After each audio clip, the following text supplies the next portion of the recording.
Dzień dobry, witam Was serdecznie na Overdrive Fan Studio, a w dzisiejszym materiale zapraszam do prezentacji gitary, o którą to Wy najczęściej się pytacie. Jest to gitara, na której ja nie grałem. Często na pytanie, co myślę na temat tej gitary, odpowiadałem nie wiem. Ale brzydka. Więc tak naprawdę, idąc z głosem widzów, biorę ją w łapę, wspólnie zrobimy unboxing i przekonamy się, co tak naprawdę o niej myślę, a jaka to będzie gitara. Będzie to Harley Benton HWY 25BKS. Także wspólnie zrobimy unboxing, moje pierwsze wrażenie, potem ją zaprezentuję, zrecenzuję, także zostańcie ze mną, łapeczka w górę, subskrypcja, dzwoneczek i za czołóweczką zaczynamy.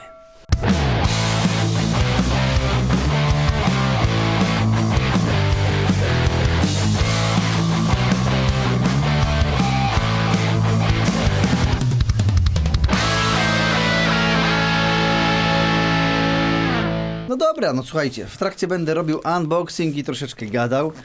No, sami wiemy, że gitar do recenzji jest cała masa i myślę, że ani ja, ani wszyscy inni youtuberzy na świecie nie są w stanie zaprezentować wszystkich.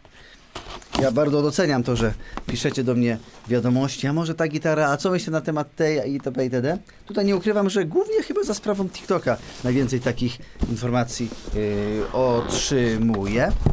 Więc no, muszę iść za głosem widzów i sprawdzić, co to jest, bo w sumie to może być i ciekawa propozycja, chociaż niekoniecznie dla mnie.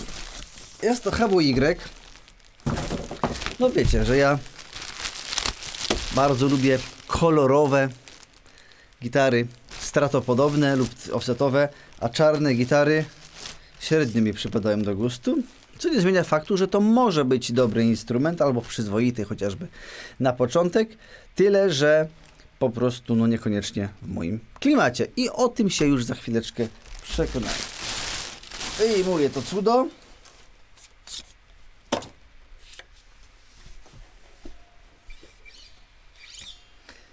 Wszystkie papierki zdjęte. Dobra, muszę Wam pokazać. No tak to wygląda. Czarne, czarne i jeszcze raz czarne.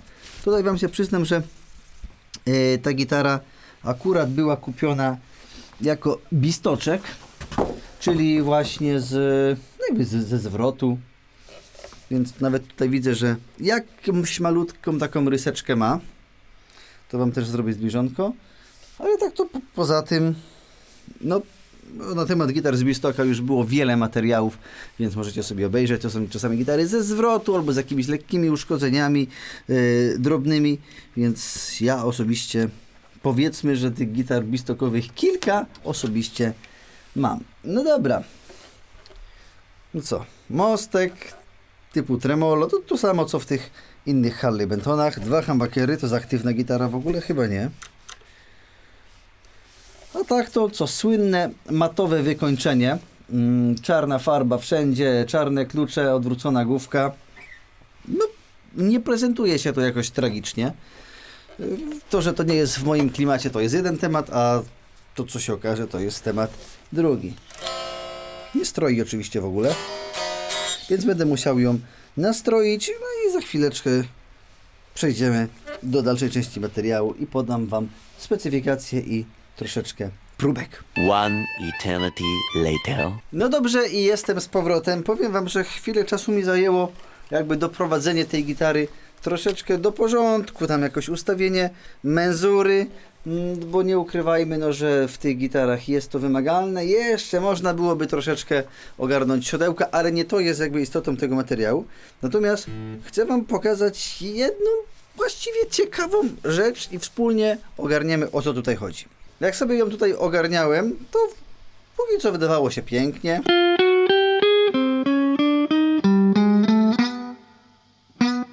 A tutaj taki ząg. Natomiast dziwne, zobaczcie, na strunie D jest ok. Na strunie E jest ok. Na strunie A jest. tak mówię, krzywy próg? Dziwne. No to sprawdzam sobie tutaj. I wydaje się być wszystko ok. Nawet jak zrobię taką magię, że na przykład naciągnę strunę E na tyle, że ona jest w miejscu struny A,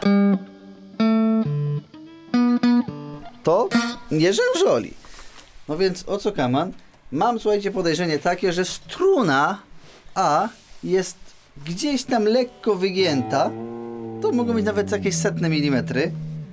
I przez to ona po prostu o ten próg się obija. Może dlatego ta gitara jest właśnie bistokiem, ponieważ no ktoś tą gitarę kupił, zaczął grać i się skapnął, no że tam próg jest, próg wystaje i w ogóle trzeba zrobić szlif progów, a ktoś go wycenił, że szlif progów to jest kurde 400 zł, a gitara jest warta 500 i się to nie opłaca.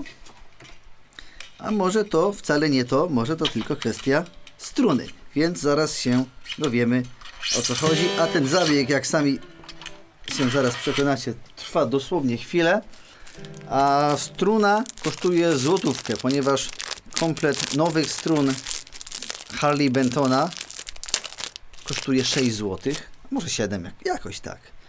Nie wiem, mam tego trochę kupione, więc koszt żaden w tym momencie.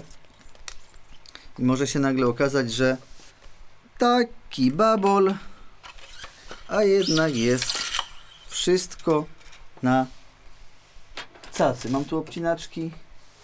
Nie mam, ale trudno. Zrobimy po prostu taką piękną zawijkę. Tyle starczy? Tyle. O, nie od tej strony. Tak, bo pamiętam, że to jest jednak gitarka z odwróconym łebkiem. A, to ja w międzyczasie powiem wam specyfikację i zrobię przebitki. Gitara jest to drewno topolowe. Podstrunica jest to Rose Acker, ten słynny taki jakiś dziwoląg. No i teraz zobaczymy, czy miałem rację. Uwaga. Gra. Widzicie? Czyli miałem rację. Struna musiała być lekko krzywa, przez co gitara rzężoliła. Już nie rzężoli. Nic więcej nie trzeba było robić. No dobra, no to wracamy, słuchajcie, do tej specyfikacji. Mamy tutaj gitareczkę, która ma 2 humbuckerki. Tutaj jest to tak pięknie nazwane, że jest to High Output Humbucker, więc siekiera do łojenia. Zobaczymy. Mostek tremolo, właściwie moim zdaniem mógł to być stały mostek, ale to nie jest problem, żeby mostek się nie ruszał. A tak to poza tym ciekawostki są takie, Menzura 648, co najlepsze, nie piszą tutaj o radiusie, ale domyślam się, że będzie bardziej płaski, nie wiem, koło 10, może 12. Najwyraźniej nie jest to istotne w ogóle w takich tanich gitarach. 24 progi. Tutaj mamy pięknie, jak to się nazwane, na 12 progu znak Predator. A tak poza tym, tak jak mówiłem, wykończona całkowicie na matowo. Tutaj jest pewna ciekawostka i pewna plotka, którą ja postanowiłem sprawdzić.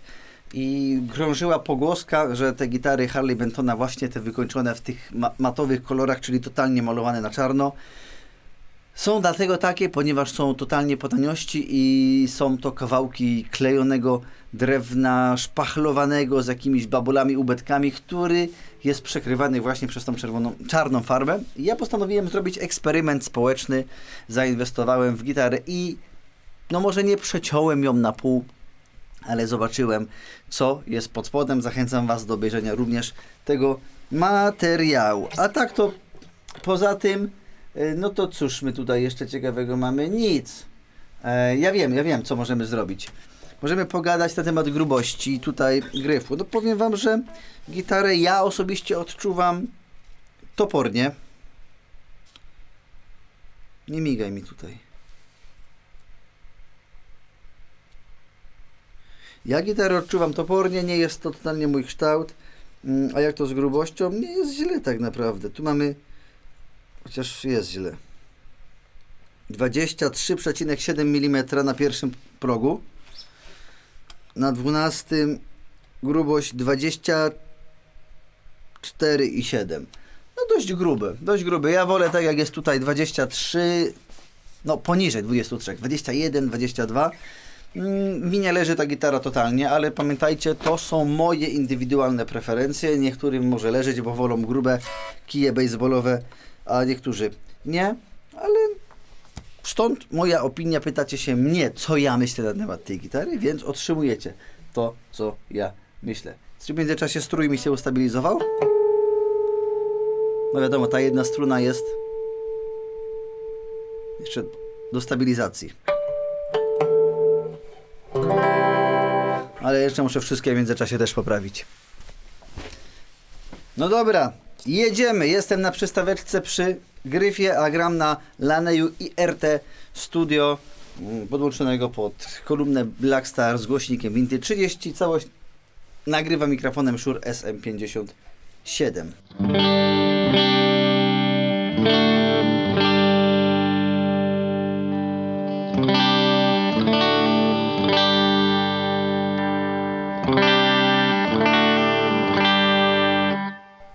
Zachwyt mój jest na poziomie 0 w tym momencie.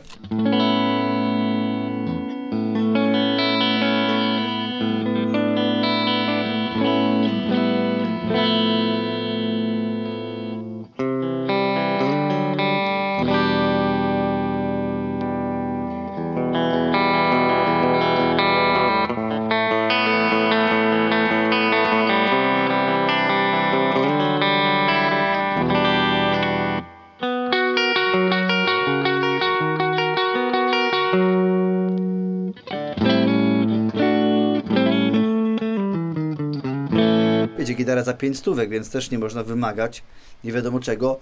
Gra wydobywa z siebie dźwięk. Pierwsze akordy. Można na niej grać.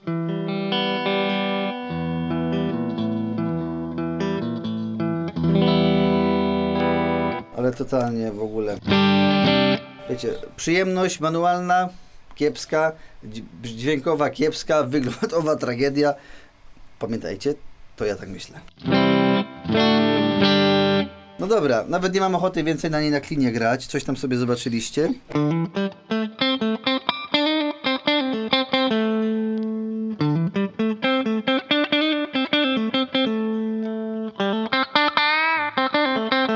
Zobaczymy, jak to gra na przesterze, bo przecież nikt nie kupuje takiej gitary, żeby grać piękne bluesowe zagrywki, ani jazzowe. Tylko żeby grzmocić.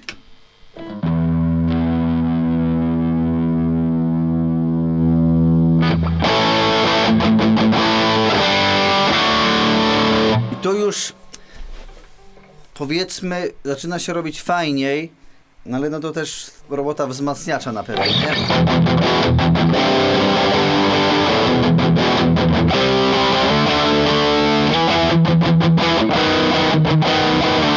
Też muli, jest taka przymulona trochę.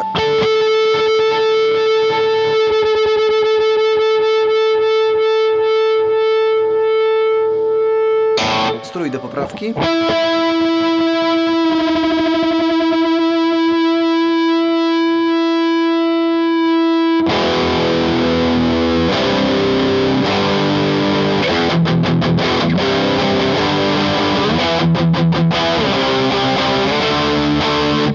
Kurde, ta struna A jednak...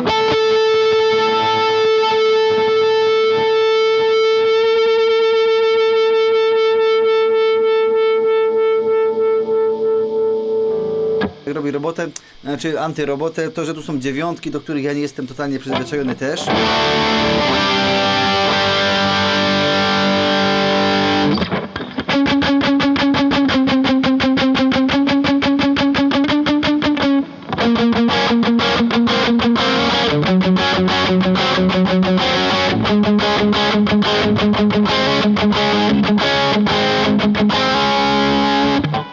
No, no nie wiem, sobie tam metalowego. potrzebujecie, ja mogę Rammsteina zagrać.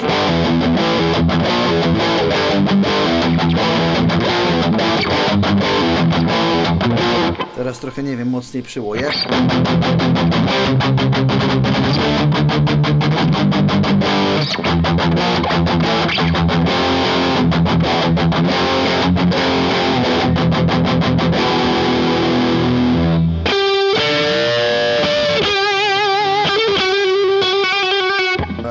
Takie coś.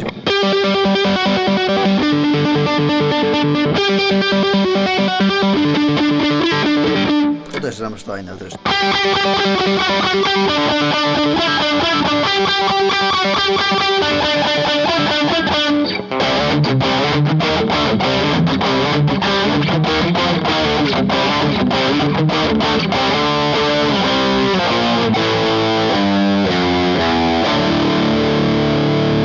Dobra, zrobimy na dropie.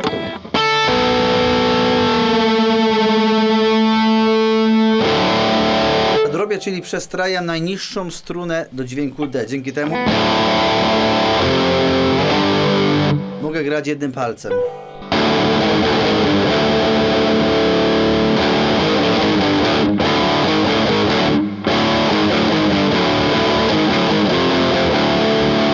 Więc jakieś...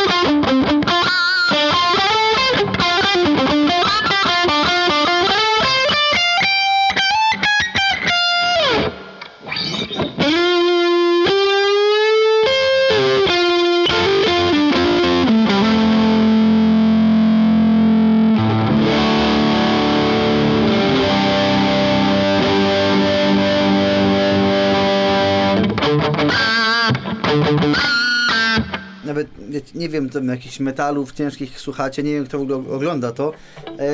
Nawet nie wiem co wam mogę zagrać.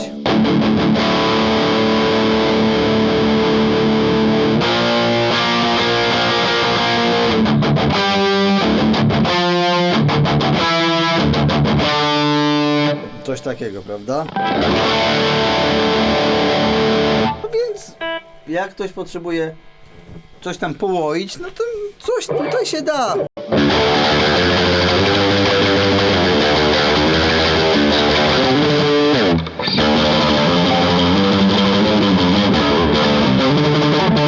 Dobra, teraz to sobie już bekę robię.